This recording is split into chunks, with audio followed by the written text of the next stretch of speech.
Hello. हाँ जी। हितेशભાઈ? हाँ जी बोलू છું। હા, હું છે ને ઉષા ચાવડા વાત કરું છું. મને તમારો નંબર દીધો હતો જગદીશભાઈએ. સાંભળેલીમાં રહીએ છે. જી જી. તો મારા બાબા, હા, તમે લગ્ન કરાવો છો ને?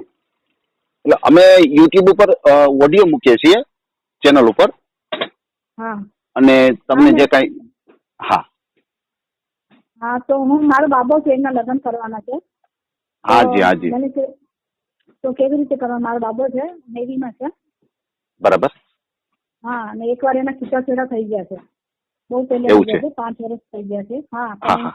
મર્ચન્ટ નેવીમાં છે. એ છોકરીની જ ગલતી હતી, એનો કોઈ બોયફ્રેન્ડ હતો એટલે પછી અમને જી ખબર જી. પડી એટલે એ વહી ગયો.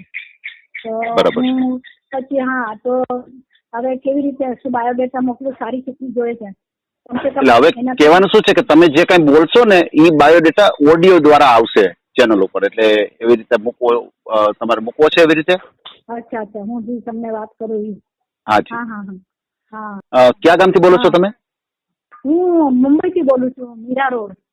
અચ્છા, મુંબઈ મીરા રોડ. મીરા રોડ. અચ્છા, મુંબઈ મીરા રોડ, એડ્રેસ બરોબર. બી દઉં? એડ્રેસ દઉં? રામદેવ પાર્ક. નહીં નહીં, એડ્રેસની કાંઈ જરૂર નથી. મુંબઈ મીરા રોડ એટલે આવી જાય. હા બરાબર છે. હા અને હા. તમારે કેટલા બાબા? મારો એક જ છોકરો છે ને 2 એક છોકરીના દીકરો. તો લગ્ન થઈ ગયા છે. અચ્છા, 2 દીકરીઓ અને એક દીકરો, અને 2 દીકરીઓના મેરેજ થઈ ગયા છે, અને ભાઈના બાકી છે, બરાબર? ભાઈ નાના મોટા? નહીં, આ વચલો છે. અચ્છા અચ્છા એક અચ્છા. બેબી બરોબર મોટી છે, પછી આ વચલો, ને પછી નાની બેબી છે. બરોબર છે. ભાઈની ઉંમર કેટલી છે? એ 35 ની છે એની. ઓકે ઓકે, 35, બરાબર. હા હા આ હા. સમજાઈ ગયું, 21. સમજાઈ ગયું. હા, બરોબર છે. 21 જાન્યુઆરી બર્થડે આવશે, જન્મ તારીખ 21 જાન્યુઆરી. હા હા જી, હા જી, હા જી, બરોબર છે. અને ભાઈનું એજ્યુકેશન? એજ્યુકેશન છે એ 12 પાસ કરીને પછી ગયો તો શિપમાં ગયો, પછી એની પૂરું ગ્રેજ્યુએશન કર્યું છે ને એને શિપમાં લંડનમાં ભણાઈ કરી છે. એમ? હમ. બહારગામ ભણાઈ કરી છે હા. લંડનમાં. આ બધું આ જે મર્ચન્ટ નેવીનું એજ્યુકેશન છે ને એને લંડનમાં કર્યું છે, વર્લપૂલ. એમ? હમ હમ હમ. હા, હા હા હા, વિદેશમાં બરોબર કર્યું છે. છે. બરોબર છે. હા, અને આ બધું કરી નાખજો બીજે શીખવું. જી, અને અત્યારે જે જોબ. લિવરપૂલ છે. હા હા લિવરપૂલ એની કોલેજનું નામ હતું. હા હા હા, બરોબર છે. London Liverpool. હા. હા, સમજાઈ ગયું, સમજાઈ ગયું. અને અત્યારે જે જોબ કરે છે ભાઈ, એમાં કેટલી સેલેરી કીધી તમે? 1.5 લાખ. અચ્છા, 1.5 લાખ સેલેરી છે. હા હા. બરોબર છે, બરોબર છે. પછી તમારે મુંબઈની અંદર મકાન છે, માલિકીનું છે? હા, અમારું પોતાનું ઘર છે. 1000 સ્ક્વેર ફૂટ નું ઘર છે અમારું. મીરા એમ? રોડમાં 2 BHK નું છે. હા, હાજી હાજી હાજી, બિલ્ડિંગ છે, બધું છે. હમણાં જ તો લીધું, 6 વર્ષ થયા. બરોબર છે. ભાઈનું આખું નામ દો જી. સાગર ચાવડા, સાગર પ્રવીણ ચાવડા. સાગરભાઈ પ્રવીણભાઈ ચાવડા, બરોબર છે. કયા સમાજમાંથી આવો છો? અરે આપડા અહીંયા દરજીમાંથી. અચ્છા. સહી સુતાર છે ને આપડા મચ્છુ કટિયા સહી સુતાર. હા હા, મચ્છુ કટિયા સહી સુતાર ને? હા હા હા હા, હા. બરોબર. હા, બરોબર છે, બરોબર છે. સમજાઈ ગયું. પછી આ જે તમારું મકાન છે, કેટલા રૂમ વાળું છે? ફ્લેટ છે, કેવી રીતે છે? ટેનામેન્ટ છે? નહીં, ફ્લેટ છે, મોટો ફ્લેટ છે. 2 BHK નું છે. અચ્છા, 2 BHK. હા, 1000 સ્ક્વેર ફીટ છે. પહેલે બારે મોટી મોટી ગેલેરીઓ બી છે, બધું છે. એમ? 3 હા હા બાથરૂમ હા. છે. 3 એમ? બાથરૂમ છે, કિચન છે. હા હા. બરાબર છે. તમે મૂળ બધું ગામ ટોટલ. મુંબઈ વાળા છો કે બીજું ગામ છે તમારું? નહીં, વતન મારું તમારું? ગામ તો મારા અહીંયા મુંબઈ નું જ છે. હા. મારા હસબન્ડ ને વગેરે તો એ લોકો ભાવનગર ના હતા ને, ભાવનગર. અચ્છા અચ્છા અચ્છા, બરોબર. એટલે તમારું વતન છે એ ને ભાવનગર, બરોબર ને? અને હાલ તમે મુંબઈ હા, રહ્યો છો. ભાવનગર. હા હા. ને હું રાજસ્થાનની છું હતી, એટલે માટે એમ? કે રાજસ્થાનમાં મારી મમ્મી અહીંયાના જ હતા, ભાવનગરના, ગુજરાતમાં જ હતા. પણ મમ્મી બરાબર. નર્સ હતા ને, સ્ટાફ નર્સ હતા, તો ટ્રાન્સફર થઈ ગઈ હતી, ગવર્મેન્ટ સર્વન્ટ હતા ને. તો જી પછી જી અમે જી. લોકો અહીંયા જ, મારી મમ્મી અહીંયા ટ્રાન્સફર થઈ ગઈ હતી. તો પછી મમ્મી ગાંધી હોસ્પિટલમાં હતા અહીંયા જી જોધપુરમાં. જી જી. જી જી, હા, હા, તો પછી બરોબર છે. મમ્મી તો પછી મારો જન્મ પણ જોધપુરમાં જ થયો. હા પણ હા, છે અમને બરોબર છે. ગુજરાત છે. બરાબર છે. પછી ભાઈના તમે મેરેજ કર્યા હતા, તો હા. ભાઈનો કેટલો સમય ઘર સંસાર ચાલ્યો હતો? અરે ઘર સંસાર ની, અરે એ તો પૈસાની વાત જ આવી હતી. ઘર સંસાર કેટલા જઈએ તો મારો બાબો તો વયો ગયો. એ તો મુશ્કેલથી કેટલો 1 મહિનો રહી હશે બસ. બસ. એ પછી પગ ફેરા જાય ને, પગ ફેરા પાછા હા પગ હા હા ફેરા હા. ગઈ ને, તો હા. પછી આવી જ નહીં પાછી. પછી અમને ખબર પડી કે ત્યાં બીજા છોકરા મળે છે. ઓહો હો. હા હા, બરોબર અરે છે. એનું શું થયું કે એનો બોયફ્રેન્ડ હતો ને એ એનાથી જી. લગ્ન કરતો નહોતો. તો અમે લોકો મારા ભાણજાની લગ્નમાં ગયા હતા. તો બરાબર. અમે લોકો લગ્ન ગયા ને તો આ ભાઈને પસંદ આવી ગઈ. ઈ બરાબર. અને શર્મા હતા, જાતના શર્મા હતા, બ્રાહ્મણ હતા. તો એ આવી હતી આ લગ્નમાં. ફ્રેન્ડ હા હતી હા. ને તો એ આવી હતી, છોકરીની ફ્રેન્ડ હતી. તો આ લોકોએ વાતચીત કરીને બહુ સુંદર બી હતી. તો મારો છોકરો કે ચાલો મમ્મી હું લવ મેરેજ મને આ પસંદ છે. લવ મેરેજ બી નથી, મને પણ પસંદ આવી ગઈ છે. મેં કીધું ચાલ જવા દે આપણે. તો એનાથી લગ્ન કર્યા. અમને ખબર નહીં કે આનું આવી બોયફ્રેન્ડ પણ છે કાંઈ છે. તો અચ્છા એનો અચ્છા. છોકરી સારી લાગી, બધી વાતચીત થઈ તો એને લગ્ન પણ અમે કરી નાખ્યા. પછી ઓલા છોકરાએ એટલા માટે લગ્ન નહોતા કર્યા, લગ્ન નહોતો કરતો. જેનો એનો બોયફ્રેન્ડ હતો ને એને જી. ખાલી દેખાડવા માટે એને મારા સાગરથી લગ્ન કરી લીધા, મારા છોકરાથી. ઓહો ને હો. પછી ભાઈ સાહેબે લગ્ન કરીને આવી ને બીજે જ દિવસે એને પોતાનો બોયફ્રેન્ડ નો ડીપીમાં નંબર રાખી, ઓલો ફોટો રાખી દીધો. હા. તો પછી મારો બાબો એટલો રોયો. મેં કીધું શું થયું બેટા, બતાવ તો સહી.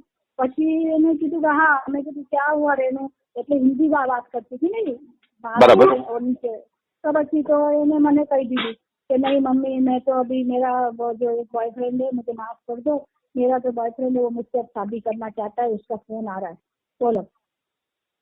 એવું કરાય ને કે કોઈની જિંદગી બગાડાય? हाँ बोलो. પછી એના ભાઈને બોલાવ્યો ને એના ભાઈને આ કે અચ્છા ઠીક है तो फिर मैं तुझे डाइवोर्स नहीं देने वाली हूँ. પછી શું કર્યું, રોવા માંડી કરવા માંડી. પછી ગઈ ને પછી 6 મહિના પછી પાછી આવી જ નહીં. પગ ફેરા કરવા ગઈ કે તો મેં પગ ફેરી તો જાઉંગી ના એમ કરીને ત્યાં જઈને લોકો ફૂલમાળા પહેરી લીધી. બોલો. અરે છોકરાની હારે. અરે. ને પછી હવે હું શું કરું આને રાખી? મારો બાબો બી કે નહીં મને હવે જબરદસ્તી એને હવે નથી રહેવું. એમ જ હોય ને બેન. પછી રોવા માંડી કે મને તો ડાયવોર્સ થઈ દે. પછી શું કરે, અમે લોકો દઈ દીધું. એટલે એ બ્રાહ્મણ હતા એ લોકો? હા બ્રાહ્મણ હતા, શર્મા હતા. સમજાઈ ગયું. એ બ્રાહ્મણની દીકરી હતી. હા, જયપુર બરોબર છે. જયપુરમાં હતા. જયપુર. ના ના કઈ વાંધો નહીં. આપણે ઓડિયો મૂકશું અને કોઈ સારું પાત્ર આપણી ચેનલ દ્વારા મળી જાય, બરોબર છે? એટલે આપણે હા ના કઈ વાંધો નહીં. પછી આપણે આપણા સમાજમાં જોઈએ છે કે કોઈ બીજા સમાજની દીકરી હોય તો હાલે તમારે? ચાલશે, બીજા સમાજની બી ચાલશે, બસ જાતિ થોડી સારી હોવી જોઈએ. એટલે હાજી.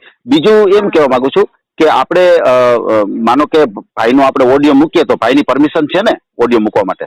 હા આવી રહ્યો, મારા સામે જ બેઠો છે, એનો પરમિશન છે. અચ્છા. એટલા માટે તો ક્યારનો મારા જગદીશભાઈ કાંદીવલીમાં રહીએ છે. ખબર તમે ઓળખતા બી હશો કે નહીં? રાઠોડ કાંદીવલીમાં રહીએ છે. જગદીશભાઈ બેન તમે મોકલો. મનસુખ મામા છે ને એના દીકરા છે. જી. માતુંગામાં દુકાન હતી. તન ભાઈ છે, ખબર નહીં ઓળખતા કે નહીં? હા એમને મને આ મોકલેલું છે. મને ક્યારના કહેતા હતા કે બેન તમે કરો. તો મેં કીધું ચલો કહું છું. એટલા માટે ભલે કઈ વાંધો નહીં. હા તારી છોકરી જોઈ છે તો કે તમે અહીંયા ફોન કરો, તમે બાયોડેટા મોકલો. ચોક્કસ આપણે ઓડિયો મૂકીએ અને ક્યાંય તમારી વાત કોઈને ધ્યાનમાં આવે તો સીધો તમારો કોન્ટેક્ટ કરે, બરાબર છે? ભાઈનો આપણે ફોટો મૂકશું એમાં અને નંબર મૂકશું. નંબર આપણે આજે એડ કરવાનો છે ને એમાં? હા આજ મારો જ નંબર છે. બરોબર છે. મારો નંબર છે. સાગરનો જોઈએ છે નંબર કે મારો જોઈએ છે? ના એ તમારી સાથે વાત સાગર છે, સાગરભાઈ છે. એટલે હું એમ કહું છું કે આપણે તમારો જે નંબર મૂકીએ તો તમારી યારે વાત થાય ને તો ભાઈ સાથે વળી વાત કરે તો કદાચ નો વાત અનુકૂળ આવે. એટલે ભાઈ તમારી સાથે વાત થાય. ભાઈ સાથે વાત તો છે ને, એ તો હમણાં 4 મહિના પછી નચેમાં જોયો જશે ને. 4 મહિના એટલે તમારો જ નંબર મૂકશું આપણે. હા 4 મહિના અહીંયા રહીએ છે અને 6 મહિના માં રહીએ છે. બરોબર છે. તમારા હસબન્ડ છે એ શું કરે છે? નહીં, મારા હસબન્ડ ની તો ડાયવોર્સ થઈ ગયો છે. પ્રવીણ ચાવડા તમે ઓળખતા હશો તો કેમ જાણે, લોર પર રહેતા હતા. એનું પણ અફેર થઈ ગયું છે એક છોકરી યારે. એવું છે? અરે ઓહો. મારો તો તલાક થઈ ગયો હતો એનાથી. મારો તો તલાક થયા ને પણ 40 વર્ષ થઈ ગયા. છોકરા બહુ નાના હતા. હા ત્યારની વાત છે. 30 વર્ષ થઈ ગયા. 30 વર્ષ થઈ ગયા. અમારો ડાયવોર્સ થઈ ગયો હતો.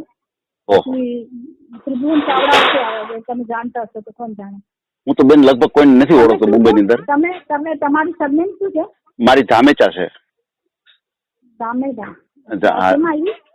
આપણે દરજીમાં જ આવે બેન, મચ્છુ કઠિયા સહી સુતાર.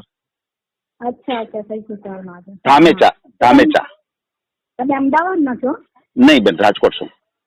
અચ્છા રાજકોટ. હું પણ ફિઝિયોથેરાપિસ્ટ ડોક્ટર છું. એમ? હા હું ફિઝિયોથેરાપિસ્ટ એટલે બ્રિજ કેન્ડી હોસ્પિટલમાં હતી. મારું એક્સિડન્ટ થઈ ગયું ને એટલે મેં થોડું રિટાયરમેન્ટ લઈ લીધું. મારું બહુ મોટું એક્સિડન્ટ થઈ ગયું હતું. હાથનું ફ્રેક્ચર થઈ ગયું. હોસ્પિટલ જ આપી દીધું. ફિઝિયોથેરાપિસ્ટ બ્રિજ કેન્ડીમાં. એટલે 2 વ્હીલર જતા હતા તમે? હા તો મારો ઓહો. એક્સિડન્ટ થઈ ગયો, બાઇક વાળો અરે. આવી ગયો હતો વચ્ચે, તો અરે, બધી ગાડી અરે. ઉપર ગાડી ઠોકાઈ ગઈ ને તો મારો પગ અરે. ફ્રેક્ચર થઈ ગયો, પગનું હાડકું જ તૂટી ગયું ઓહો તો ઓહો પછી તો એ મારો થોડો ઇન્જરી થઈ ગઈ છે, તો પછી મેં હા કીધું બરોબર છે. જોઈ લે હમણાં થોડા હા તો એમાં જો થોડોક આરામ થઈ જાય પછી આ વાંધો ન આવે ને. હમણાં 5 વર્ષ પહેલે જ થઈ ગયું ને, તો ઓહ. થોડી હવે ચાલવા વાલવા માંડી છું. હા બરોબર છે બરોબર છે. એટલે તમારે તો કોઈ દરજી કામ તો કોઈ કરતું જ નહીં હોય ને બેન, બધું નોકરી આપે? નહીં ના કોઈ નથી કરતું, એના પપ્પા કરતા હતા એમ. સાગરના. બરોબર એ તો કરતા હતા, સહી સીધા લોડ પરેલમાં હતા, એ એમ. લોકોની તો દુકાન બી હતી. દુકાન હતી, બધું હતું. ના બરોબર છે. કઈ વાંધો નહીં, આપણે ભાઈનો ઓડિયો મૂકીએ, સારામાં સારું પાત્ર આપણી ચેનલ દ્વારા મળી જાય. અને ખાસ કરીને ફ્રોડ કોલ થી એક સાવધાન રહેજો, કોઈના ફ્રોડ કોલ આવે અને પૈસાની માંગ કરે તો ક્યાંય પૈસા ટકાનો વ્યવહાર નહીં કરતા, બરાબર છે? નહીં. હા અને ભાઈનો મને એક ફોટો મોકલી દેજો. એ તો હું અને બીજું ફોટો બાયોડેટા મોકલી દઉં ને પૂરો. હાજી. બીજું આપણે જે અત્યારે સંપૂર્ણ વાત કરી છે એ ઓડિયો ની અંદર આવે તો વાંધો નહીં ને? નહીં આવે તો વાંધો નહીં. હા બરોબર છે. પછી અમે શું છે, ઓડિયો એકવાર મૂકીએ ને પછી ઓડિયો અમે ડિલીટ નથી કરતા ચેનલ માંથી, બરાબર? નહીં આ બધું સાચું છે. હાજી. ભલે બેન, કાંઈ વાંધો નહીં, આપણે ઓડિયો મૂકશું. ભલે, કાંઈ વાંધો નહીં બેન. અને તમે છે ને ઓલું શું નામ રે, કાંઈ તો તમારથી વાત કરું છું, પછી છોકરા વાળા કાંઈ મને બોલે તો. ના કાંઈ વાંધો નહીં, એવું તમને કહેજો. બેન તમારું નામ શું છે? મારું ઉષા ચાવડા. ઉષાબેન ચાવડા. ઉષા ચાવડા. ઉષાબેન ચાવડા, કાંઈ વાંધો નહીં. ચાવડા છે. હાજી. મારા નાના નાની બધા રાઠોડ હતા. એમ? હા બરોબર છે. બરોબર છે. બધી જાણકારી દઈ દઉં, ઠીક છે ને? છોકરી સારી હોય ને ઓલી તમે ઈ નાખજો જ, છોકરી થોડી નાની હોવી જોઈએ, બરાબર? થોડી તો નાની હોય ને, છોકરીને છોકરા બોકરા ન હોવા જોઈએ. હાજી. ના, એ તો આપણે તમે જે કઈ વાતચીત કરશો ને એ ઓડિયો સંપૂર્ણ જશે એમાં, અને કોઈ વ્યક્તિ તમારી વાત બધી સાંભળશે અને કોઈ એવું પાત્ર હોય તો તમારો અચૂક કોન્ટેક્ટ કરે, બરાબર છે? આ તો હું ઓડિયો તો ફરતો હોય, મુંબઈમાં પણ જતો હોય, રાજકોટ બધી સિટીમાં જતો હોય, બરાબર છે? અને કોઈ આપણા સમાજના હોય અને અથવા કોઈ બીજા સમાજના હોય અને કોઈને તમારી વાત ધ્યાનમાં આવે, બીજા સમાજની પણ ચાલશે, બરાબર છે? એટલે કહેવાનું શું છે કે ઓડિયો ફરતા કોઈ એવી જગ્યાએ પહોંચી જાય અને તમારી વાત કોઈને ધ્યાનમાં આવી જાય તો અચૂક તમારો કોન્ટેક્ટ કરે, બરાબર? ભલે, કઈ વાંધો નહીં. છોકરાવાળી નો જોઈએ, છોકરાવાળી નો જોઈએ. જી. આ બરોબર છે. કોઈ સંતાન, કોઈ સંતાન ન હોવું જોઈએ. મતલબ કે ભાઈ નું કેમ આપણે 1-2 મહિના રહ્યું અને આપણે છૂટું કરી દીધું, એવી રીતે કોઈ રહ્યા હોય અને છૂટું થયું હોય અને કઈ સંતાન ન હોય તો એવું પાત્ર તમારા દીકરા સાથે જોડાય, બરાબર? જોડાય, બરાબર છે. ભલે બેન, કઈ વાંધો નહીં. હાજી બેન. આ ઓડિયો તમે પૂરેપૂરો જોયો હોય તો અમારી ચેનલને લાઇક, શેર અને સબસ્ક્રાઇબ કરો. બાજુમાં રહેલ ઘંટડીના બટનને પ્રેસ કરો, ઓલ સિલેક્ટ કરો, જેથી કરીને તમને નવા વિડીયો મળતા રહે. મિત્રો, શેર જરૂર કરજો, જેથી કરીને આ વ્યક્તિને એની પસંદગીનું પાત્ર મળી રહે. પાછા મળશું એક નવી બાયોડેટા લઈને. જય શ્રી કૃષ્ણ.